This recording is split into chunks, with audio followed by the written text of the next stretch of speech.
교회에서 항상 빠지지 않고 부모님들이 하는 질문이 있습니다. 최근에 저희 교회에도 이제 새 아기들이 막 태어나고 지난주에도 새 아기 기도를 했었죠. 그런데 부모들이 항상 잊지 않고 하는 질문 하나, 뭐죠? 엄마가 더 좋아, 아빠가 더 좋아? 이 질문 꼭 합니다. 안 해보신 분 있으세요? 꼭 하시죠. 엄마가 더 좋아, 아빠가 더 좋아? 이 질문 합니다.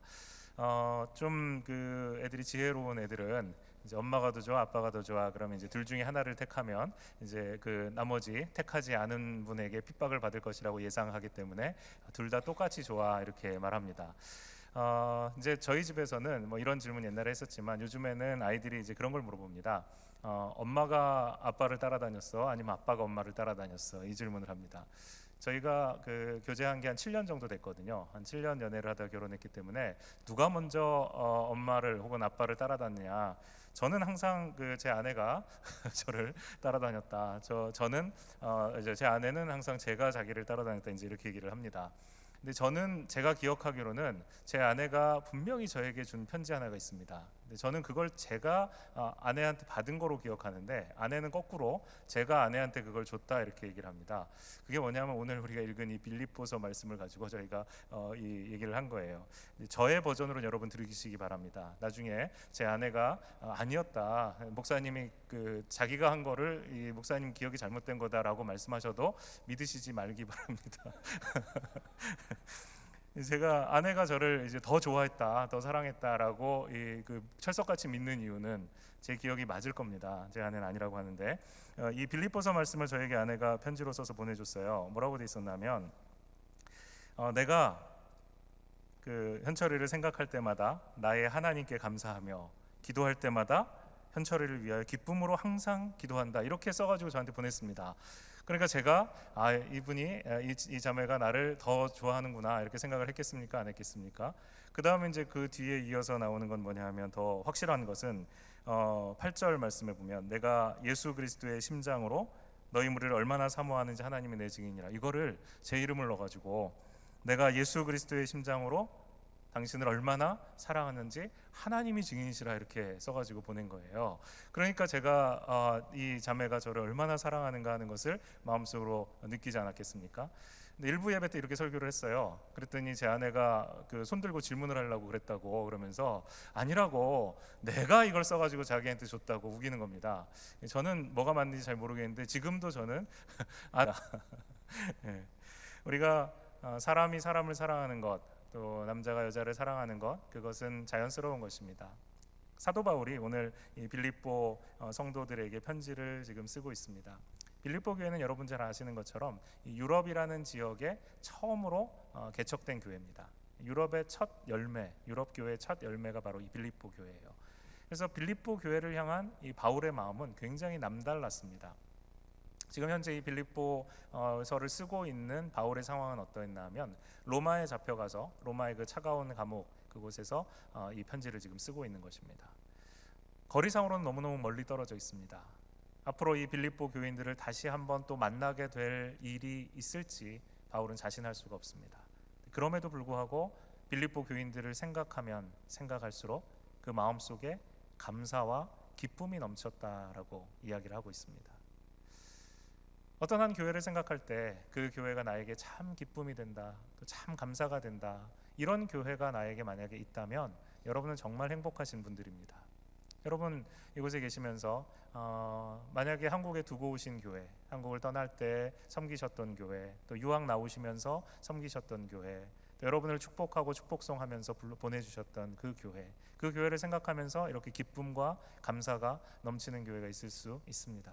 여러분 참 복된 분들입니다. 또 어떤 분들에게는 바로 우리 피츠버그 한인중앙교회가 그런 교회일 것입니다. 우리 교회를 위해서 기도할 때마다, 우리 교회가 이곳에 세워져서 지난 36년 동안 쭉 이렇게 하나님 은혜 가운데 성장해 왔다, 그리고 지금도 이렇게 건강하게 또 아름답게 이 교회가 세워져 있다라는 것을 생각할 때마다 여러분 마음속에 기쁨과 감사가 넘치시는 분들이 있을 것입니다. 하나님이 여러분에게 주신 참 좋은 복입니다. 하나님이 세우신 교회, 그 교회를 향한 이러한 감사와 기쁨이 넘친 마음이 있다는 것은 하나님이 우리에게 큰 은혜를 주신 것입니다. 저에게 우리 피츠버그 한인중앙교회가 그와 같은 교회입니다. 우리 교회를 위해서 기도할 때마다 기쁨과 감사가 넘칩니다. 우리 교회 모든 직분자들, 또 우리 교회 모든 성도님들, 바로 우리 교회를 하나님께서 그렇게 세우셨다는 걸 믿고, 또 지금까지 그렇게 인도해 오셨다는 것을 믿고, 또 앞으로 하나님은 우리 교회를 그렇게 인도해 가실 것이라는 것을 믿고, 우리의 마음속에 우리 교회를 위해서, 성도들을 위해서 기도할 때마다 기쁨과 감사가 넘치게 되시기를 바랍니다. 기쁨과 감사가 넘치는 이 일이 바울의 마음속에 있었던 이유가 하나 있습니다. 그냥 막연하게 사람이 좋아서 혹은 모임이 좋아서 기쁨과 감사가 바울의 마음속에 가득했던 것은 아닙니다. 물론 좋은 사람들이 있었습니다. 물론 좋은 교회, 좋은 만남들이 있었습니다. 그런데 바울이 기쁨과 감사가 넘친다라고 말했던 것은 그 중에 아주 중요한 한 가지 이유가 있습니다. 그것은 바로 무엇인가 하면 5절 말씀입니다. 우리 한번 5절 말씀을 같이 한번 읽어보면 좋겠습니다. 빌립보서 1장 5절 말씀입니다. 시작. 너희가 첫날부터 이제까지 복음을 위한 일에 참여하고 있기 때문이라. 지금 바울이 기쁨으로 간구하고 감사하는 이유가 있는데 그 이유가 무엇이라고 얘기합니까? 복음을 위한 일에 너희가 참여하고 있다는 것입니다. 그것도 첫날부터 시작해서 지금까지, 첫날부터 시작해서 지금까지. 빌립보 교회가 처음 전도를 받아서 교회가 생겨난 그 다음 날 혹은 그 다음 해부터가 아닙니다. 복음을 듣고 교회가 시작된 바로 그 날부터 지금까지 복음을 위한 일에 함께 참여했기 때문에 사도 바울의 마음속에는 빌립보 교회와 성도들을 생각할 때마다 기쁨과 감사가 넘칠 수 있었던 것입니다. 복음을 위한 일이 무엇일까요? 도대체 복음을 위한 일이 무엇이기에 사도 바울이 빌립보 교회를 생각할 때 그렇게 기쁨과 감사가 넘칠 수 있었을까요? 복음을 위한 일은 사도 바울은 지금 두 가지를 얘기하는 것입니다. 빌립보에 있는 성도들이 복음을 믿었다라는 것이 첫 번째입니다. 바울을 통해서 복음을 전해 들은 그 다음 날도 그 다음 해도 아닌 바로 그 순간부터, 바울에게 복음을 전해받은 그 순간부터, 예수 그리스도의 피 묻은 십자가의 진리를 알게 되고 구원받은 바로 그 순간부터 단 한순간도 빠짐없이 복음을 전해받은 그 복음을 깊은 마음으로부터 믿어 의심치 않았다는 것입니다. 이것이 바로 빌립보 교인들이 사도 바울의 마음속에 복음을 위한 일에 함께 했다라고 이야기하는 근거입니다. 두 번째는 그렇게 복음을 믿은 것으로만 끝나지 않고 그 복음을 믿고 그 복음을 증거했다라는 것입니다. Believing God's message and proclaiming God's message. 복음을 믿었으면 그 복음 받은 그대로, 믿은 그대로 삶과 행동을 통하여서 증거하며 살았다라는 것입니다. 이것이 바로 빌립보 교인들이 사도 바울의 마음속에 기쁨과 감사를 끊임없이 선물할 수 있었던 이유입니다. 여러분은 어떠십니까? 예수 그리스도를 믿으시고 우리 교회에 발을 디디시고 하루하루 신앙생활을 해가면서 여러분의 마음속에 내가 받은 복음을 정말로 알고 있다는 확신이 있으십니까? 내가 믿은 복음, 내가 들은 이 복음을 나의 삶 속에 행함과 진실함으로 드러내 보이려는 그와 같은 복음을 전파함이 나의 삶 속에 있습니까? 우리가 우리 교회를 두고 기뻐하고 감사할 수 있는 이유는 바로 우리가 받은 이 복음이 우리 모두가 참으로 믿는 진리가 되고 그리고 그것을 우리의 삶 속에 실행하고 있기 때문입니다. 이와 같이 아름다운 교회가 바로 빌립보 교회였습니다. 저는 우리 교회가 지난 36년 동안 걸어온 길이 바로 이와 같은 길이라고 또 생각합니다. 또 우리가 앞으로 걸어가야 될 길도 바로 이와 같이 복음을 위한 일에 함께하는 길이 되어야 될 것이라고 생각합니다. 사도 바울이 빌립보 교회를 너무너무 사랑했다는 이야기를 지금까지 했습니다. 이렇게 아름답고 이렇게 소중한 교회, 그런데 이 교회에 사도 바울이 소망하는 것이 단 한 가지 있습니다. 무엇일까요? 소망하는 것이 있습니다. 그것이 뭐냐 하면 예수님께서 자랑스러워하시는 삶을 살아가는 교회와 성도가 되었으면 좋겠다라는 것입니다. 예수님께서 자랑스러워하시는 교회, 예수님께서 자랑스러워하시는 성도, 그와 같은 교회, 그와 같은 성도가 빌립보 교회와 성도가 되었으면 좋겠다는 것입니다. 어떻게 우리가 예수 그리스도께서 자랑스러워하시는 삶을 살까요?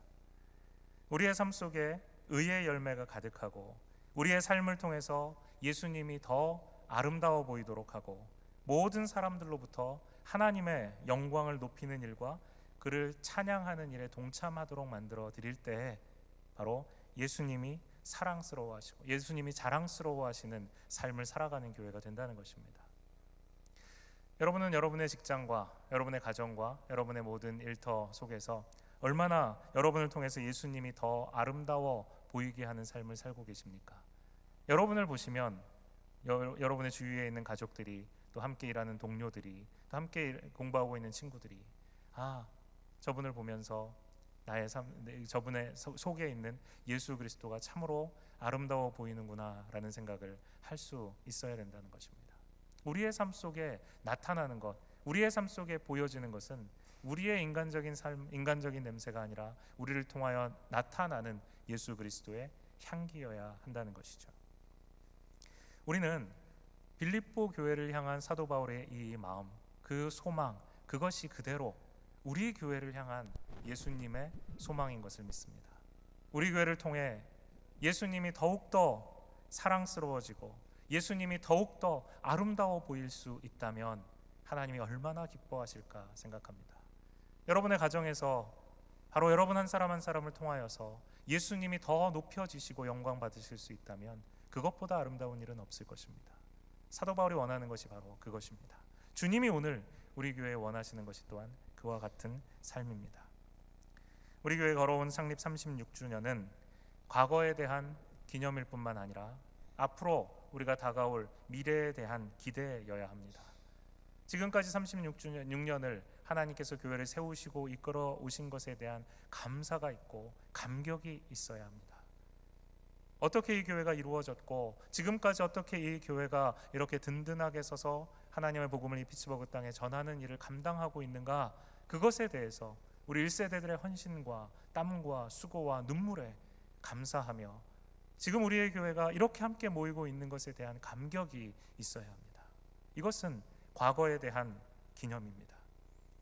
그러나 또한 동시에 사도 바울이 빌립보 교회에 대해서 그 아름답고 좋은 교회임에도 불구하고 계속해서 그 교회가 예수 그리스도를 더 자랑할 수 있는 교회, 예수님을 더 사랑스러워할 수 있는 교회, 그런 교회가 되기를 소망했던 것처럼 동일하게 우리도 우리의 미래를 내다보며 우리의 교회가 하나님이 원하시는 아름다운 교회가 될 수 있도록 그렇게 소망을 다해 우리의 모든 힘을 다해서 우리 교회를 하나님이 기뻐하시도록 만들어가는 일, 그 일 또한 우리에게 맡겨진 책임입니다.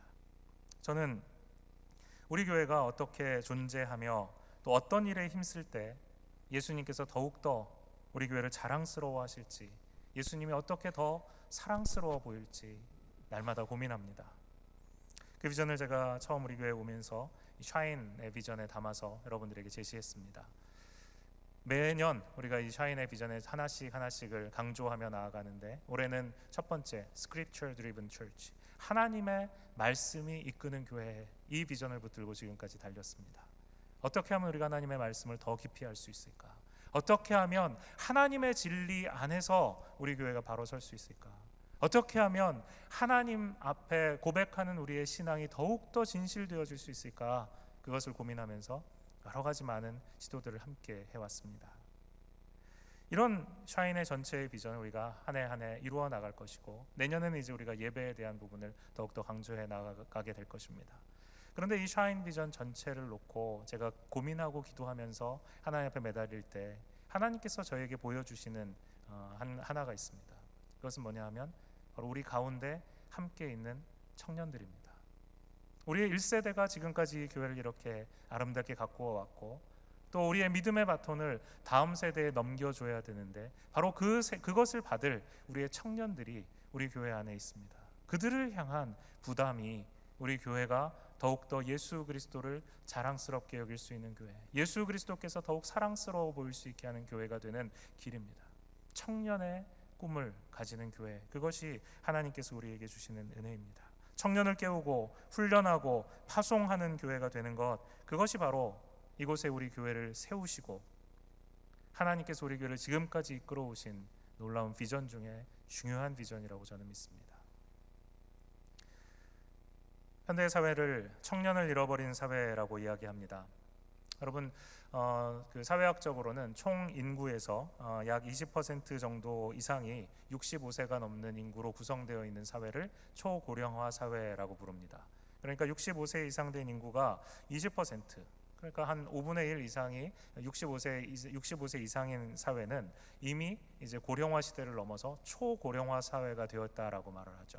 전 세계적으로 이 초고령화 사회에 접어든 사회가 세 개 있습니다. 세 나라가 있습니다. 하나는 일본이고, 장수하기로 유명한 나라죠. 일본이고, 두 번째는 이탈리아고, 세 번째는 독일입니다. 이 세 나라는 이미 초고령화 사회에 진입해 있습니다. 일본의 모델은 우리나라가 많은 경우 이제 뒤따라가고 있는 모델입니다. 사회 시스템도 비슷하고 구조도 좀 비슷하기 때문에 아마도 일본의 미래가 우리의 앞으로 다가올 미래와 유사하지 않을까 생각을 합니다. 이렇게 초고령화 사회가 먼저 된 일본의 현실은 어떤가? 사실은 좀 암울합니다. 일본의 젊은이들 중에 학교를 다니지도 않고 직장을 찾지도 않고 또 직장을 구하기 위해서 훈련받지도 않는 니트라는 이 니트 세대가 있습니다. 뭐냐면 Not in Education, Employment or Training입니다. 교육받지 않고 직장 구하지 않고 훈련받지도 않는 세대, 않으려고 하는 세대. 이 니트라는 족속이 분류되는 이 족속이 청년의 숫자 중에 일본에 있는 청년 중에 몇 명이나 될지 여러분 예상하실 수 있겠습니까? 일본 전체 인구 중에 이 직업도 없고 직업을 가지려는 소망도 없이 그냥 하루하루 살아가는 사람들, 이 청년들, 꿈도 소망도 없는 청년들의 숫자가 무려 60만 명입니다. 60만 명. 이들은 노동시장에서 밀려났을 뿐만 아니라 이제는 점점 고령화되어가는 이 은퇴한 노인들을 부양해야 하는 책임까지 지고 있습니다. 일본 사회가 이와 같은 현상 속에 있습니다. 여러분, 두꺼비 도로라는 이름 들어보셨습니까? 일본에 실제로 이제 별명으로 불리는 두꺼비 도로가 있습니다. 일본 경기가 어려워지자 정부는 이제 건설 경기를 부양해서 경제를 살리겠다고 결심합니다. 그래서 곳곳에 고속도로를 건설하고 또 댐을 쌓고 지방공항을 지었습니다. 나중에는 하도 인적이 없는 곳에 길을 만들기 위해서 길을 만드는 거니까 길을 만들고 돈을 거기에 쏟아부었습니다. 길을 만들긴 만들었는데 차가 거의 안 다니는 거예요. 그러니까 그 찻길에 차는 안 다니고 두꺼비들만 가득 모였다. 그래가지고 별명을 두꺼비도로라고 지을 정도로 이렇게 사회에 엄청난 돈을, 사회의 자본을 쏟아부었습니다. 이렇게 경기 부양을 위해서 일본이 노력을 많이 했지만 정작 청년들에게는 관심을 갖지 않았습니다. 정규직으로 채용했던 청년들을 해고하고 대신에 그들을 비정규직으로 채용하기 시작했습니다. 청년들은 아무리 열심히 노력해도 정규직으로서 안정된 직장을 가질 수 없게 되고 그저 아르바이트하면서 하루하루를 살아가게 됩니다. 만약에 일본이 경기 부양에 쏟아부은 이 1조 엔이 넘는 돈을 청년들을 위해서 투자하고 또 청년들을 교육하기 위해서 투자했다면 일본은 아마 지금 현재의 모습과는 많이 다른 길을 걸어가고 있었을 것이라고 생각합니다. 제가 선교사로 8년 동안 사역했던 이태리도 마찬가지입니다. 몇 년 전에 일간신문에 이런 기사의 제목에 그 글이 하나 올라왔습니다. 제목이 뭐냐면 아들아 너는 이 나라를 떠나라 라는 논설이었습니다. 아들아 너는 이 나라를 떠나라. 제목도 충격적인데 이 기사를 쓴 사람이 누군가 하는 것을 알면 더 충격적입니다. 이 기사를 쓴 사람이 누군가 하면 이탈리아의 명문 대학 중에 하나인 그 대학의 총장입니다. 명문 대학의 총장이 자기의 젊은 이들에게 너는 이 나라를 버리고 떠나라 라고 이야기를 한다는 것입니다. 실제로 이탈리아를 떠나서 다른 나라로 일자리를 찾아서 떠난 청년이 매년 4만 명이 넘습니다. 매년 청년들이 썰물과 같이 노령화되어서 침몰하는 나라 조국을 버리고 떠나가고 있습니다. 이런 일들이 한국 사회에서 일어나지 않으리라고 보십니까? 지금 추세라면 반드시 일어날 미래입니다.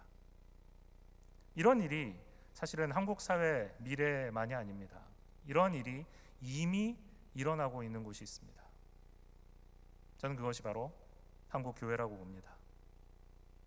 청년들은 침몰하는 한국 교회를 버리고 엑소더스의 길에 올랐습니다. 예수님을 믿지만 교회는 소망이 없다라고 생각하면서 교회를 떠나고 있습니다.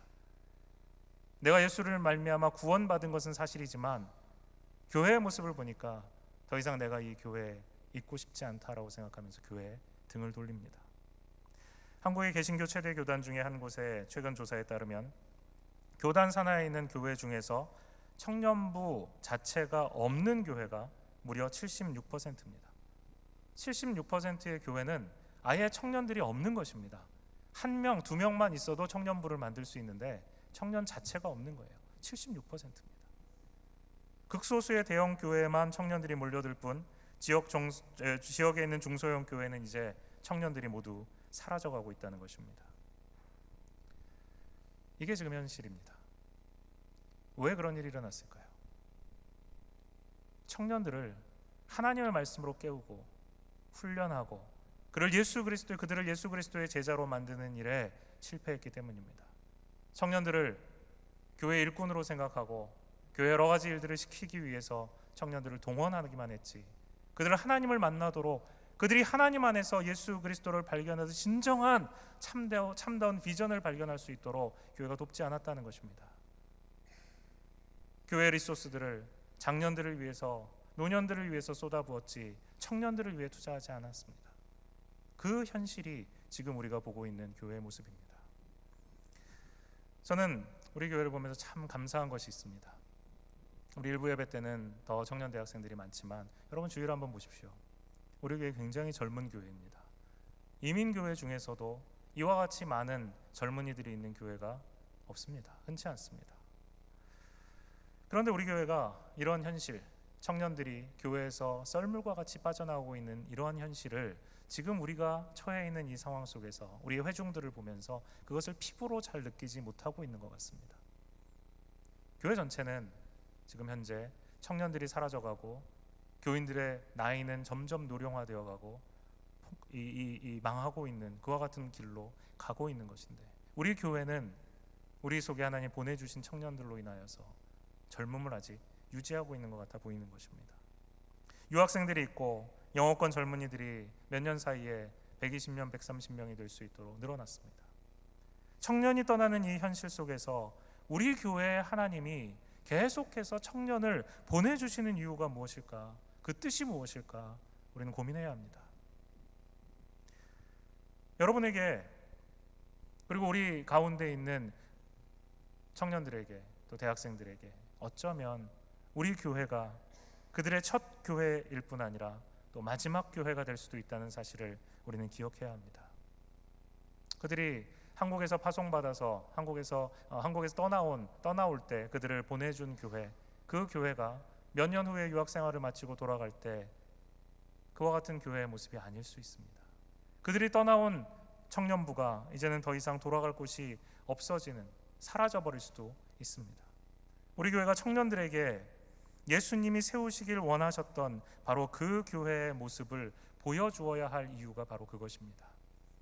청년들이 우리 가운데 와 있는 동안, 그들이 우리와 함께 있는 동안 정말로 하나님이 세우시길 원하셨던 교회가 어떤 교회인가? 예수 그리스도가 그의 복음으로 말미암아 피 흘리며 세우시길 원하셨던 교회가 어떤 교회인가 하는 것을 우리가 보여주기를 원합니다. 사도 바울이 빌립보 교회를 떠올리면서 그렇게 감사와 기쁨이 넘쳤던 것처럼 우리 교회를 떠난 청년들이, 연수를 마치고 돌아간 우리의 장년들이 우리 교회를 생각하면서 마음속에 기쁨과 감사가 가득한 그와 같은 교회가 되기를 원합니다. 하나님이 우리에게 청년들을 보내어 주시고 하나님이 우리에게 다음 세대들을 보내어 주신 이유가 있습니다. 그들을 위해 우리의 모든 것을 쏟아 부으라는 것입니다. 청년에게 말씀을 가르치고 다음 세대에게 예수 그리스도의 제자가 되도록 그들을 훈련하고 세상 속에서 하나님의 영광이 되고 그를 찬양하는 삶을 살아갈 수 있도록 우리에게 보내주신 청년들, 우리에게 보내주신 다음 세대들을 세우는 일, 그 일이 하나님께서 우리 교회를 바로 이곳에 세우신 아주 중요한 이유 중 하나입니다. 샤인의 비전은 바로 이 꿈을 정리한 것입니다. 교회다운 교회의 모습을 보여주기를 원합니다. 이런 교회가 있다는 사실을 우리 청년들이 경험하게 하기를 원합니다. 이와 같은 교회가 바로 우리가 꿈꾸는 교회이다. 완벽한 교회는 아니지만 그러나 우리가 이루어가야 할 그 방향이다라는 것을 우리 젊은이들에게 발견케 하는 교회가 되었으면 좋겠습니다. 많은 숫자가 이제 한국에 돌아가기 때문에 우리는 1년이면 한 절반까지는 안 가지만 그보다 좀 적은 숫자가 계속해서 성도들이 바뀌는 그런 교회입니다. 제가 처음에 우리 교회 부임해 오면서 우리 교회 사역은 가만히 놓고 보면 밑 빠진 독에 물 붓는 사역 같습니다. 제가 말씀을 했습니다. 여러분, 독이 있잖아요. 독이 있으면 그 밑에 독이 깨져서 밑이 빠졌습니다. 거기에 물을 부으면 어떻게 됩니까? 물을 가득 채울 수가 없습니다. 계속 밑에서 물이 빠져나갑니다. 근데 여러분, 중요한 것은 이것입니다. 그냥 붓는 즉시 빠져나가는 것이 아니라는 것입니다. 그 독 안에 머물러 있는 시간이 있습니다. 그 독 안에 물이 머물러 있는 시간이 있습니다. 저는 우리 교회가 바로 이와 같은 밑 빠진 독에 물 붓는 사역을 하고 있는 교회라고 생각합니다. 끊임없이 하나님이 우리에게 보내어주시는 청년들이, 젊은이들이, 우리의 다음 세대가 우리 교회라는 이 독 안에 들어옵니다. 그리고 그들이 머물러 있는 그 시간 동안에 하나님이 원하시는 교회가 어떤 교회인가, 예수 그리스도의 진정한 복음이 무엇인가, 그리스도의 제자가 되는 일이 어떤 일인가 하는 것을 우리 교회 안에 담겨 있는 동안에 경험하게 해야 합니다. 그것이 하나님 우리에게 주신 사명입니다. 그리고 나서 그들이 우리 교회에서 떠나가게 될 때는 그들 한 사람 한 사람이 새로운 소망을 가진, 사라진 청년부가 사라진 한국 교회 속에서 그 한 사람 한 사람이 청년부가 되어지고, 다음 세대가 사라진 한국 교회 속에서 그 한 사람 한 사람이 새로운 다음 세대가 되어지고, 꿈을 잃어버린 한국 교회, 무너져가는 교회 속에 그 한 사람 한 사람이 하나님이 원하시는 교회가 되어지는 일들이 우리 교회를 통해 일어날 수 있을 것이라고 믿습니다. 하나님이 우리에게 청년들을 주시고 젊은이들을 주시고 다음 세대를 주신 책임이 있음을 우리는 잊으면 안 될 것입니다. 장년들은 함께 이 일을 꿈꾸기 원합니다. 장년이 꿈꾸고 청년이 비전을 발견하는 교회, 장년이 꿈꾸고 청년이 비전을 발견하는 교회, 그것이 바로 의의 열매가 가득한 우리 교회의 미래를 향한 하나님의 소망임을 믿습니다. 이 시간 함께 기도하겠습니다. 하나님 아버지, 은혜를 감사합니다. 주님께서 우리를 불러주셔서 우리 위에 하나님의 은혜를 부어주시고 지난 36년 동안 하나님이 자랑스러워하는 교회가 되게 하여 주심을 감사합니다. 이제 앞으로 우리가 걸어가야 될 길에 대한 비전과 소망을 함께 나누었습니다. 우리의